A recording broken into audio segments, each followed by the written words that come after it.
ప్రకాశం బ్యారేజీ దగ్గర బోట్లను తొలగించేందుకు కొన్ని రోజులుగా ప్రయత్నిస్తున్న అధికారులు ఎట్టకేలకు విజయవంతమయ్యారు. H1 బ్లాక్ విధానంలో 2 భారీ బోట్ల సాయంతో అధికారులు ఓ బోట్ను ఒడ్డుకు చేర్చడంలో విజయం సాధించారు. ఇవాళ మిగిలినవి సైతం ఒడ్డుకు తెచ్చేందుకు ప్రయత్నిస్తున్నారు.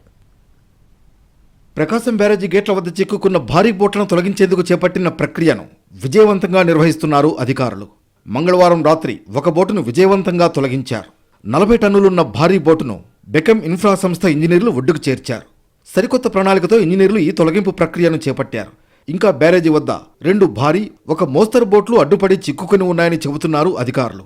మిగిలిన బోట్లను ఇవాళ బయటకు తీసేందుకు ఇంజనీర్లు ప్రయత్నం చేస్తున్నారు. 200 మీటర్లు రావడానికి మాత్రం చాలా శ్రమ పడ్డాము.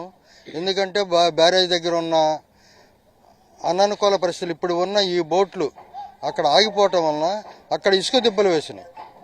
ఆ ఇసుక దిబ్బలు తర్వాత మా రివర్లో ఇంతకుముందు రిపేర్స్ చేసినప్పుడు వేసిన క్రాస్ బండు, ఇవన్నీ దాటుకు రావడానికి ఇది బోటును పైకి లేపే ప్రయత్నంలో మాకు చాలా వరకు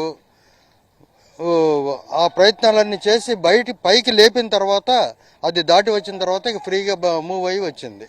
పడవ వెలికితీతలో భాగంగా 2 భారీ బోట్లకు గడ్డర్లు పెట్టి ఈ ప్రక్రియ చేపట్టారు. రెండింటికి అదనంగా మరో 2 పడవలతో లాగుతూ చిక్కుకున్న బోటును ఒడ్డుకు చేర్చారు. ఇసుక, నీరు చేరికతో బోటు 100 టన్నుల బరువు పెరిగింది. దీంతో అధికారులు సరికొత్త విధానం అమలు చేసి విజయవంతమయ్యారు.